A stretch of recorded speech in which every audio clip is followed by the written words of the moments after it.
Welcome, ladies and gentlemen, to Mutually Collaborate, an initiative by ULP and Old Mutual. I'm Tepo Mohotu, COO of ULP, and your host for this program tonight. Today, we delve into funding readiness, exploring factors leading to funding rejections, providing a high-level overview of funding options, discussing types of funding at various business stages, and concluding with insights into what funders seek. Joining me, I've got Thabo Hleza, who is an expert in this field. Thabo, welcome. Thank you. Thank you for having me, Thabo. Great. Do you mind introducing yourself to our audience today? So I'm Thabo Hleza. I head up the investment business at the Masizana Fund, which is the initiative of the Old Mutual Group. Thank you, Thabo. It's truly valuable to have you with us today. Let's delve straight into it. The entrepreneurial space, it's really a complex environment and faced with many challenges. And today you're going to help us unpack these specific elements in terms of entrepreneurship. What's your view just on the overall challenges that people are having with funding in this space? Thank you, Thabo. So there's a number of challenges that entrepreneurs face, right? But one of the biggest, and it's demonstrated by the latest data, 70% of the funding applications are rejected, but generally because of the low level of readiness. And across a number of areas, whether it's poor business plan, it's low market viability, it's inadequate financial record keeping, and lack of understanding of the different funding options that are available. Great stuff. Thanks, Thabo. So I always say there's people that have ideas with money, and there are people that have no ideas and have no money, which I feel like they are in the West space. But there are people that have ideas, but they don't have funding. And I believe also that there are people that have some funding that they'd like to support, but they are not in the business of really starting businesses and all that. Our focus today is going to be on businesses that needs funding, and we're going to look at those areas where these people can be helped in terms of what is it that they need to look out for, and what businesses are, what funders in actual fact are looking forward into these particular spaces. Let's watch as Thabo, you take us through this specific aspect. Today we'll unpack what is funding readiness, what is not, what are some of the different funding instruments that are available to small businesses, what are some of the key things that funders or investors look for, and how to make your business ready for funding. Funding readiness doesn't solely depend on having a brilliant idea. That is not funding readiness. Funding readiness is beyond securing financial support, but it's about developing your business to the right market and industry standard for the stage so that it is regarded as a credible investment for investors and financiers. It is demonstrating that your organization is at a stage where it can effectively make use of and benefit from the financial injection. It's a state of development and suitability of an organization to secure funding. To put it simply, it's demonstrating that the organization has the necessary capacity and capability to respond to investors and financiers' requirements and able to respond to the customer and the market needs accordingly. It's important to understand your stage of your business and these different funding options, right? And which one is right for my business, given the funding model, given my business model, and given the stage that the business is at. So most funders, irrespective of the stage of the business, they typically look for validated investment case. So for a business that is at its growth phase, how do you see that? That is demonstrated by some of the project that has been executed, services that has been delivered, the tangible results that has been achieved, whether from a revenue or from an impact. For a startup, it's very difficult to demonstrate that. So what is important at this stage is critical to demonstrate that there's a capable and capacitated management team that is committed to delivering on this strategy, that fully understands this business, understands the value proposition, understand the market that they are responding to. They've done in-depth analysis on this market, understand the competition, they understand what value they are bringing and how they're differentiating themselves against this competition. And here you're looking at getting funding from crowdfunding, microloans, angel investors, VC, your friends and family, and the other Fs accordingly. Tabo, that was great insights from what we've just seen now. So among the stages that businesses goes through and funding is required into these different stages, which one would we say funders struggle more with in the 4 stages that you've just described? Yeah, thanks, Tepo. I think you've got the seed funding, early stage growth, and exit. Typically, and this is across the different stages, funders look for validated investment case, right? And that is demonstrated by traction, the work you have done in the space, and some of the results you have achieved, whether it's from revenue or it's from impact. It's easier to demonstrate that at the growth stage, right? But it's very difficult at the early stage because you are really starting the business, a startup, hence then it's really seed funding. And that's why it's important to make sure at that stage, although you don't have the track record, but you have a very capable management team that is committed into this venture that will help you then execute this strategy well.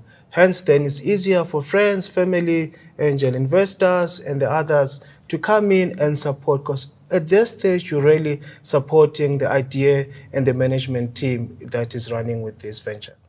Great stuff, Tabo. So with that, I would imagine there's a lot of myths around funding and all this particular topic you've just unpacked today. Do you mind dispelling some of this myth? So I think the first one is that you need a perfect credit record, right? Unfortunately, in the current environment you're operating in, it's not possible. Right? So certain funders, whether you're looking at grant funding, you're looking at equity investors, they look for more than just the credit record. You look to the solid management team, you look for the viable business model. You look for the growth potential of this business. That's what one of equity investors are looking for over and just above this credit record. And I think the other one is around this business plan, that you don't need a business plan to raise for funding, right? And I often say, to start the business, you don't need the business plan. But for you to raise funding, a well-crafted business plan is critical. Because a crafted business plan says to the funders, I understand my business, here's my value proposition, this is the market I'm serving, this is how big this market, this is why I think someone will pay, right, to have this problem taken away. This is the projections that I'm putting forward. This is why I need your money to execute this strategy that I'm putting forward. Funders and investors really want the comfort that you've got a plan, you've got a vision to execute this business. That's why they should put money into it. Because the reality is, your investment associate and other funders are speaking for you in a room that will never be able to get to. That's why it's critical that you have a very well-crafted and concise business plan. Makes a lot of sense. Now it makes sense why then people would talk about you don't really need a business plan and all this stuff. But I guess for you to start and executing your business and go through that process, it is really you just need to start. I would imagine. But when you get to a stage where you're saying, but now I'm either growing my business and I want to expand a little bit more, then I need that funding. Then you need that paperwork to be done, and then I think no better way to really use a business plan to capture that. Precisely. Okay. Precisely. No, great stuff, Tabo. So let's maybe jump into some of the factors that cause rejections for the businesses as they request funding into this particular space. I think let's watch at this concept. Now let us understand what are some of the factors that contribute to funding rejection. Latest stats indicate that 70% of funding applications are rejected because of low level of readiness across these 5 key areas. One is poor business plan. We'll unpack this later in the discussion, but there's a view in the market that you don't need a business plan to raise capital. You certainly don't need a business plan to start a business. But to raise capital, you do need a business plan. What does a business plan do? It says to the funders, this is the problem that I'm solving. This is how big this problem is. This is the market. I've done analysis on this market. I understand it. I've got a strategy in place to respond to this market. I've got a capable team that will help me execute this. Right? These are the projections that will achieve as a result of. Right? And this is why then I need the funding. And this is how the business will be profitable and scalable as a result. The second part is poor credit history. I think the similar effort and time that is put in checking our own health history, the same should be dedicated in reviewing our businesses. What came as a result of COVID, we've seen a number of SMEs with poor credit history. Poor credit history in itself is not an automatic disqualifier. But what it says is, how are you conducting your affairs, especially pre-COVID? We understand that during COVID, you've lost business, you've lost certain markets, but how are you conducting yourselves? What steps have you taken to make the necessary arrangement with your financiers? And this is where most SMEs fall short, that they don't take the necessary step and be proactive to make arrangements with the financiers. And as a result, they're now in judgment listed, they've got defaults against their records. And when financiers look at their records, all it says that you have failed to make the necessary arrangement to manage your affairs accordingly. Inadequate financial records is another one.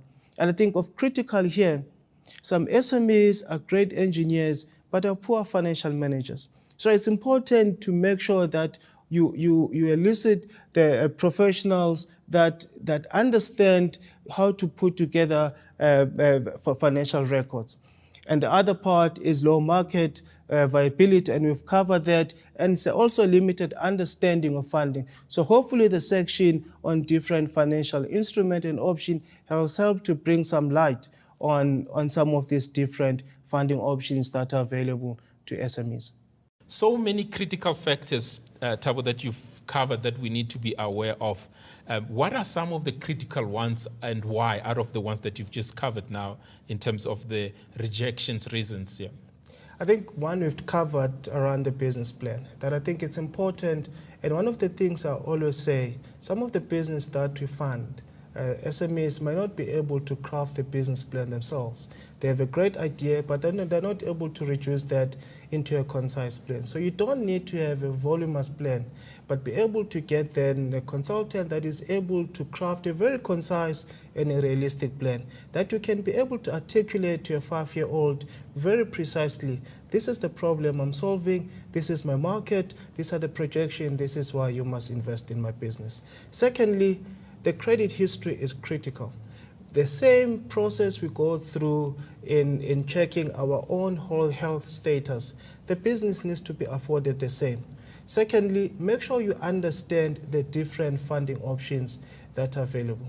Oftentimes, we see businesses giving equity away much earlier, right? Because they are now desperate for the funding, and they end up losing equity to others much earlier in the process, whereas whether a convertible instrument or other instrument could have served similar purpose without losing control of the business. Wow. Doing that due diligence is really critical at that particular stage, and making sure that you don't give in too early. Exactly. Yeah. And I think one of the thoughts around this particular place in terms of, do we really ask for funding when we really need funding, or we just ask for funding because there's funders out there and people have this notion of, oh, you must apply for funding. Yeah. How do we balance that? And this is why the business plan also becomes critical, right? The mistake we often make, we put a big plan, give it to funder once when we're desperate for funding, and never check that plan again, right? What you need to do, your plan needs to be reviewed at minimum on a quarterly basis, right? Because your plan then says, this is the strategy and this is the funding requirement that I'm going to need in a 2 or 3 years' time. Then in the process, you are then necessarily caught off guard and desperate in your funding raising process, right? But in end of year one, you start having the necessary conversations with the funders that are good for a business. Because at the end of this year, I'm going to need funding in 6 or 12 months. Start having those capital raising conversations. But oftentimes, that plan is not in place. 2 months, I've got a working capital crisis, then I need funding. Okay, intriguing topic indeed. I've learned a lot thus far. Let's maybe look at where you really unpack and elaborate on what funders are really looking for when it comes to funding. What are some of the key elements that funders look for in assessing funding application? One, business plan. Make sure that your business plan is clear, concise, and very realistic business plan. To an extent that you elicit support from service provider or consultant to put that for you, make sure that you still own that business plan. You are able to sit across the funder and take them through that business plan line by line, right? Secondly, demonstrate the growth strategy of this business, where the potential risk indicates that you understand what those risks are. You also understand what are the mitigation strategy against those risks. Financial statements, make sure that those are accurate and they're up to date and they're professionally prepared. Cash flow projections, there must be detailed monthly projections for the first 12 months, at least for the next 36 months projection that demonstrate how this business is growing month on month, year on year. Use of funds, your use of funds needs to respond to your growth plan and the sustainability of this business. I think we've covered in detail credit history. Review your credit history on an ongoing basis. Assess where there are issues and be upfront with your financiers and make the necessary arrangements timeously. Demonstrate your commitments into this business. Half the time, given the realities of our country, especially for young people, we might not have the required own contribution. But demonstrate that you've got a management team that is capable and committed into this venture. Demonstrate that there's collateral, assets or security in place that responds to this funding ask. Demonstrate that you understand the market, you've done analysis on this market, and you can show that this is a viable business model. You understand who your customers, you understand your competitors, and you can clearly shows what are the market trends and why you think you will survive in this space. What is your value proposition? What are you bringing differently? Demonstrate market commitments. What market commitments are, whether it's offtake agreements, the project that you have executed in that market. Show that this is a profitable model that matches to the market demand. Indicate that this venture is scalable, that demonstrate that its output without any disproportionate cost. And if this is a social and impact business, indicate the social and environmental impact that this business will be making, whether it's job creation, a support for those in the outlying areas, whatever impact that this business is making, demonstrate that, especially if you are looking to raise funding from impact funds. Finally, compliance and governance. Make sure that you understand what the license and permits that are required for that particular industry, right? Secondly, otherwise you're going to fall into the trap of working in the business if there are no processes and systems that enables you to work on the business. And I cannot overemphasize this enough. Make sure that there's a solid data room with up-to-date records, right? Because one of the things that takes longer to close on applications because the inadequate financial records, and some are very dated, and some do not respond to the ask that is put before financiers. Wow, that was amazing, Thabo, going through what funders really look for when it comes to entrepreneurs requesting funding. But I think this issue of proven track record. I'd like us to maybe delve a little bit on that and really unpack what exactly are we talking about? What is this proven track record, which is a great factor that funders look into? So again, depending on the life stage of that business, right? If you are looking for growth capital, proven track record is quite critical because you're saying to the funders, I have done this, executed, this is the traction, this is the results I've achieved, and this is the impact. Over and above having a great and a capable team, this is why you invest in me, because there's this track record. And it's easier again for corporate partners to come on board, whether giving you off-take agreements on the back of the track record, right? But if you're looking at seed or startup, it's very difficult to demonstrate similar track record. But then what becomes critical is, do you have a capable and committed team that understand the market, understand your clear value proposition, that can run with the strategy, and hence then I should invest in it now. Because realistically is, at this stage, I'm investing at the potential. And that potential is delivered by this great team. Right? Up until that is executed, only then we could start saying there's a track record. Okay, so I guess then for that startup, because that's where that debate and challenge with this whole track record is, it's mainly for the startup. But then what advice then would you give to the startups to do right from day one so that they deliberately build that track record? What are some of the advice you could give around that? So one, make sure that you assemble as a solid team. I cannot overemphasize this enough. Have a solid, capable team that is culture fit. Team that is able to build reputation and network in the different chosen markets. Also make sure that you put process and systems in place. And those don't have to be fancy or overly expensive, because that enables you then to work on the business than in the business. Then you can drive their strategy and start executing at a small scale. Because your traction does not need to be this massive execution, but one needs to have a clear case that I've executed at this level. For me to get to the next level in the market that I'm playing in, it's a numbers and volume game. I cannot get there unless I've got funding.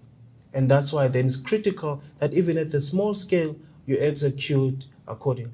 Wow. We normally throw away all the receipts and everything, and we just go on. I mean, Exactly. we're thinking, where is this? These things are going to be required. But thanks for that advice, and really valuable. Maybe just a follow up then on one of the aspects that I just heard you talk about now around commitment, specifically in the early stages of the whole process. I think you mentioned that funders really needs to see that commitment. Do you want to elaborate a little bit around that?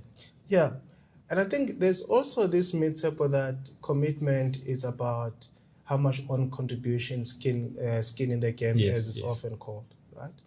And I think the reality is, in a South African context, if you're an impact funder looking to support youth and people in the rural areas, for example, they might not have that necessary own contribution.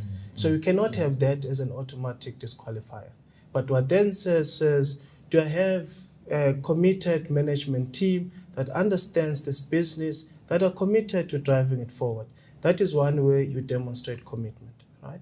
Secondly, if you've been able to amass assets, are you able to put forward assets as your collateral or security, right? That is another way you demonstrate commitment. If you're looking for commercial funding, oftentimes that cash contribution will be required. But what is often said is, I don't have the cash commitment, then my funding is rejected. But we are able to demonstrate commitment through these other elements I've highlighted. Awesome. Thabo, that was really amazing, and I really enjoyed the flow of how this thing has, how you've unpacked these things. Even me, I can easily follow and understand.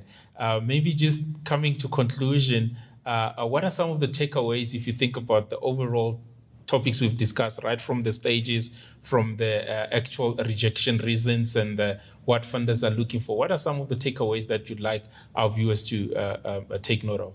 Yeah, no, thank you very much. I really enjoyed the session. I think one is make sure that in your funding raising journey, you really understand the stage of your business and who are the funders that are available at that stage, and how do you make your business attractive for those funders.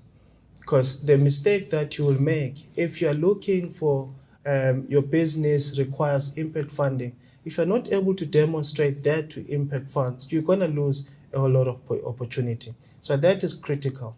Secondly, it's also important to make sure that you get your affairs right, whether it's your credit history, your financial record. Make sure that those are up to date and are accurate.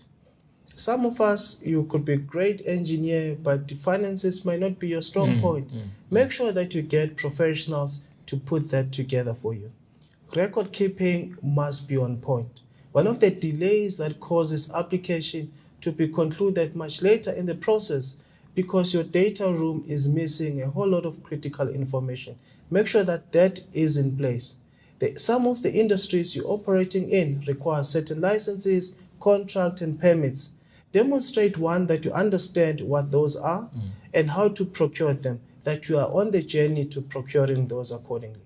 Wow. Thanks, Tabo. Viewers, thank you very much for engaging us. I really believe that entrepreneurship is an answer to the problems that this country is facing, but we better do it right. And part of doing it right is make sure that we equip ourselves with the necessary skills required to navigate this space. Today, we've just covered some of those skills that you need. Remember to follow us on Unleashing Leadership Potential on all our social media channels, and also reach out to Old Mutual and Masisizane using our contact details on the screen. Thank you very much. God bless.